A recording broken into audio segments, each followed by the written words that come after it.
What's going on, everybody? Dom here from Lensprotogo and Lens Rentals. Welcome back to the channel. So as you can see, I've got this RED Komodo 6K build right here from a music video shoot I just wrapped up with over the weekend. And it actually went really, really well. I mean, not like actually like most of my shoots go okay. I've just had mixed experiences with the Komodo in the past. The bad ones, I am willing to admit, are probably chalked up to user error. But this went like really smoothly and was honestly just one of those like purely fun shoots. So I kind of just wanted to take this video out to talk about this build, right? But I'm actually going to be talking about everything but the camera on this build, because I think it was actually a lot of the accessories I have on this setup that allowed for such a pleasurable shoot this weekend. So in this video, I'm going to be listing 6 accessories that I think are absolutely essential for use with the RED Komodo 6K.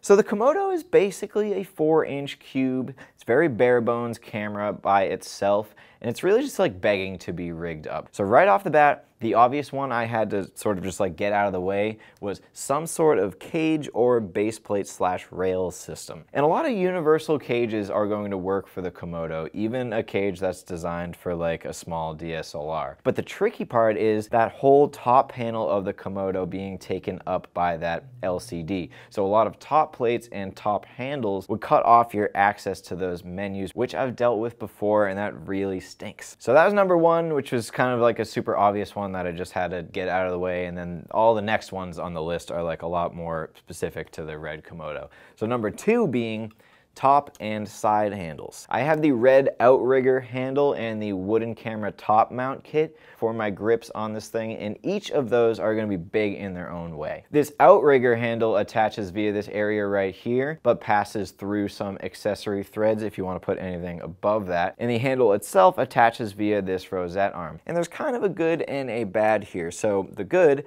the Komodo doesn't have any IBIS whatsoever, so it really benefits from a couple of extra points of handleage, especially if you're hand holding this thing. Now the bad part, it does have a record button here, which is nice, kind of like by the thumb area. But I think they missed the mark on this one in my opinion, by not including a rear dial or any way to D-pad like on the DSMC2 handle, which for me was a huge part of the RED workflow. I was able to pretty much access all of the RED's menu and settings options like right from the grip there. And it had those 2 little customized buttons. I thought I was going to be getting into that workflow with the Komodo's Outrigger handle, but they just sort of dropped all that functionality. My number 1 complaint about the RED Komodo was navigating every single thing through this little top LCD, and I thought this Outrigger handle was going to be a nice solution to that. But anyways, for the top handle, I have this top plate kit from Wooden Camera that's designed specifically for DSMC3 bodies, that's designed to allow clearance for this LCD screen. With the actual handle on this like adjustable dovetail on the top here, it's also just a really comfortable handle and has a closed loop area here, which is perfect for like a hook mount from an easy rig or whatever. This top mount kit also gives you the option to mount top rails on your rig, which is pretty sweet.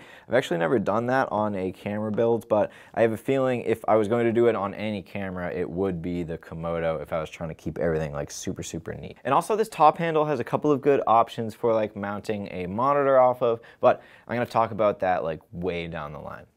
So number 3, I have this awesome monitor on this rig, and it's attached by this great little monitor mounting system from the top handle. It's like this tiny little rail that slides into there, and then once it's secured, it's got like built-in resistance and allows for a tilting motion on the monitor. It would be nice if it could pan and adjust like that too, but honestly, I'll take how like clean and minimal this mounting system keeps this monitor, maybe over being able to articulate it all the time. Anyways, the monitor. This is the small HD Indy 7, and this just kind of alone is already a great option for the Komodo. It's got 2 SDIs. The Komodo's main video output is an SDI, something that would have been a little bit trickier if you were using like the Ninja, for example. And just like in a general sense, going back to my main complaint about the Komodo, you really can't use the top LCD to compose a shot with. It just like would not work. Even if you were super locked down, it really requires the use of an external monitor. So the size and form factor and interface are going to pair greatly with the Komodo for those reasons, but way more specifically, the Indy 7 has paid licensing available that allows for tethered camera control to the Komodo, which is huge because even if you did have a monitor on this thing, if it doesn't have this support, you're still relying on that top LCD to navigate all your menus and settings, which can be a big buzzkill on the Komodo. So that alone makes the workflow on the RED Komodo just so much better. I think I'm gonna take all of next week's video to take a deeper dive into like how to acquire that software, set it up. There's like a little bit of hardware stuff going on, so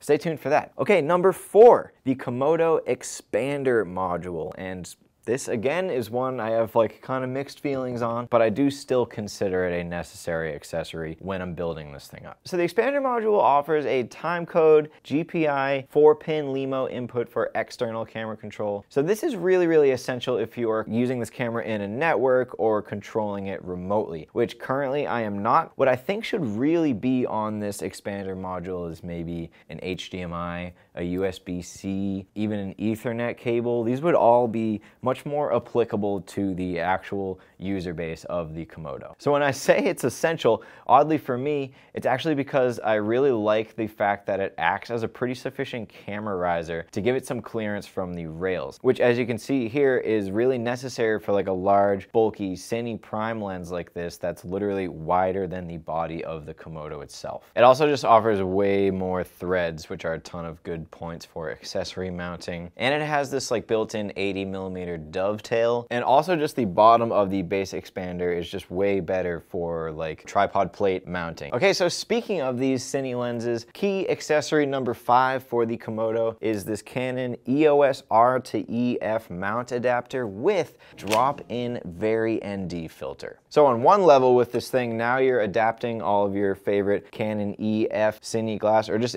Canon EF glass in general on the Komodo, and a lot of those are your anamorphic options. Yay. But on a second and much cooler level, again, kind of a sneakily big feature for this little kit, that drop-in ND filter can actually be pretty huge. The Komodo doesn't have any internal ND filter, and if the mount adapter is going to be on there anyways, why not also have it function as a point of ND behind the lens? It could eliminate the entire need of putting like a full-size matte box around the lens or on the rails just for the purpose of ND, which might not be an option for you. So very little piece of the whole picture here, but I love it for use with the Komodo. And the 6th and final accessory that I think is absolutely essential for use with the RED Komodo 6K is an awesome one. When this came out, I was like, yes, I need that. Give me one of those. It's the wooden camera battery slide, and I have this one in gold mount, but they come in either V or gold. The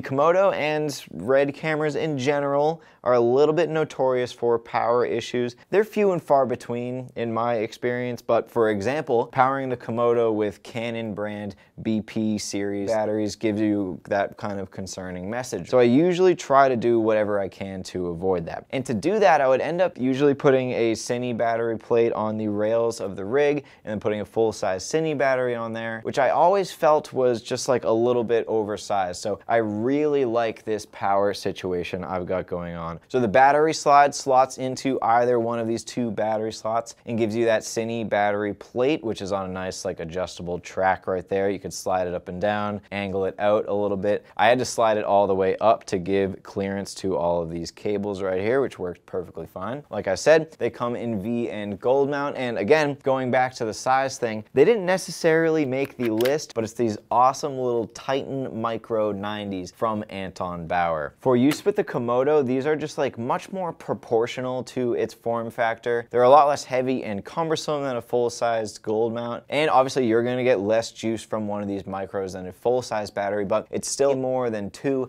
fully charged BP9 whatever battery packs that I used to power this thing on. They didn't make the list, but they get points for being adorable. All right, everybody, that is pretty much going to do it on this quick video listing, get in there, 6 accessories that I think are essential for use with the RED Komodo 6K. Now, if you had absolutely any single solitary question or comment or insight about any one of those pieces of gear we talked about in this video, you know what to do. Drop a comment in the comment section below and we'll start a discussion. If you happen to like this video, hit it with a little thumbs up button down there to let me know you liked it. But more importantly, it's gonna let YouTube know you liked it, help it get it going in the old algorithm, getting more people seeing this video. If you didn't do any of that, you could subscribe to the channel if you're not already. I don't know if you noticed while you were liking this video down there, but we're insanely close to that 100,000 subscriber milestone. We're gonna throw a live stream party at the end of the year when it should probably happen,